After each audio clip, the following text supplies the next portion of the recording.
ఉత్తరప్రదేశ్లో వేలమంది టీచర్ అభ్యర్థులు ఏళ్ల తరబడి ఎందుకు పోరాడుతున్నారు? వాళ్ల న్యాయం కోసం చేస్తున్న ఆ పోరాటం వెనక ఉన్న అసలు కథ ఏంటో దాన్ని ఈరోజు మనం లోతుగా చూద్దాం. ఈ మొత్తం కథ ఒక టీచర్ అభ్యర్థి పంపిన ఒక మెసేజ్తో మొదలవుతోంది. ఆ మాటల్లో ఎంత నిస్సహాయత, ఎంత తీవ్రమైన నిరాశ ఉందో చూడండి. అసలు రేపటి తరం పిల్లలకి పాఠాలు చెప్పాల్సిన ఒక టీచర్ ఇంతలా ఎందుకు నిరాశ చెందాల్సొచ్చింది? దీనికి కారణం ఒకటే, ప్రభుత్వమిచ్చిన మాట నిలబెట్టుకోకపోవడం. సరే, అసలు కథలోకి వెళదాం. ఇది కేవలం కొన్ని ఉద్యోగాల గురించిన సమస్య కాదండి. ఇది మన రాజ్యాంగమిచ్చిన హామీలకి, గ్రౌండ్లో జరుగుతున్న దానికి మధ్య ఉన్న ఒక పెద్ద అగాధానికి సంబంధించిన కథ. ముందు ఆ నంబర్స్ ఏంటో చూస్తే మనకే అర్థమవుతుంది. ఇక్కడే ఉంది అసలు సమస్య. చూడండి, ప్రభుత్వం ఓబీసీలకు 27% రిజర్వేషన్ ఇస్తామని మాటిచ్చింది. కానీ వాస్తవంలో వాళ్లకి కేటాయించింది కేవలం 3.86% సీట్లు మాత్రమే. ఎంత తేడా ఉందో గమనించండి. మరి ఈ అన్యాయం ఓబీసీలతోనే ఆగిపోలేదు.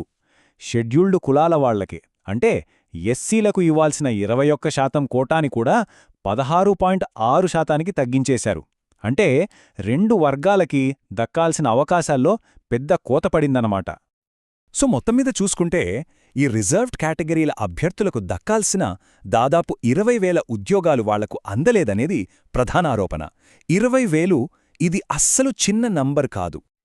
మనం మాట్లాడుకుంటున్న ఈ నంబర్స్ వెనక ఉన్నవి కేవలం అంకెలు కాదు. వాళ్ల జీవితాల్ని, భవిష్యత్తుని పణంగా పెట్టి పోరాడుతున్న నిజమైన మనుషులున్నారు. వాళ్ల పోరాటం ఎలా సాగిందో ఒక్కసారి చూద్దాం. ఇది ఎంత సుదీర్ఘమైన, కఠినమైన పోరాటమో చూడండి. 2018లో నోటిఫికేషన్ వస్తే ఏళ్లు గడుస్తున్నా సరే నిరసనలు ఇంకా కొనసాగుతూనే ఉన్నాయి. ఈ పోరాటంలో భాగంగా లక్నో వీధుల్లో వాళ్లు పోలీస్ లాఠీల దెబ్బలు తిన్నారు.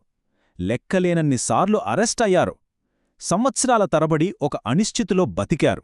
దీనివల్ల వాళ్ల కుటుంబాలు కూడా మానసికంగా ఎంత నలిగిపోయాయో.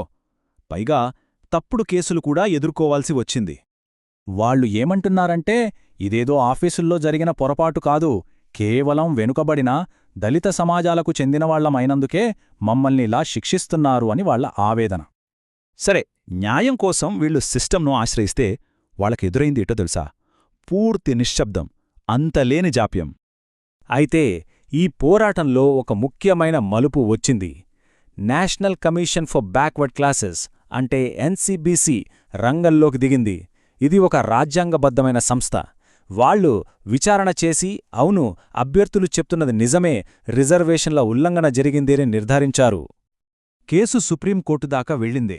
కాని అక్కడ కూడా నిరాశే.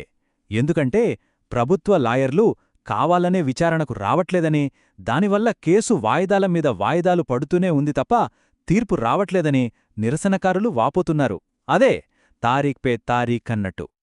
అంటే ఇప్పుడు ఈ సమస్య కేవలం ఒక రిక్రూట్మెంట్కి సంబంధించిన వివాదంలా లేదు. మన దేశంలో ప్రజాస్వామ్యం, మన హక్కుల గురించి కొన్ని మౌలికమైన ప్రశ్నల్ని లేవనెత్తుతోంది. విమర్శకులు ఏమంటున్నారంటే, ప్రస్తుత ప్రభుత్వం 2 విషయాల్ని తెరపెకి తెచ్చింది: మతం, దేశం. ఇప్పుడు ఎవరైనా సరే తమ హక్కుల కోసం పోరాడితే చాలు, ఈ రెండింటిలో ఏదో ఒకదానికి ప్రమాదమని చెప్పి అసలు సమస్యను పక్కదారి పట్టిస్తున్నారని అంటున్నారు.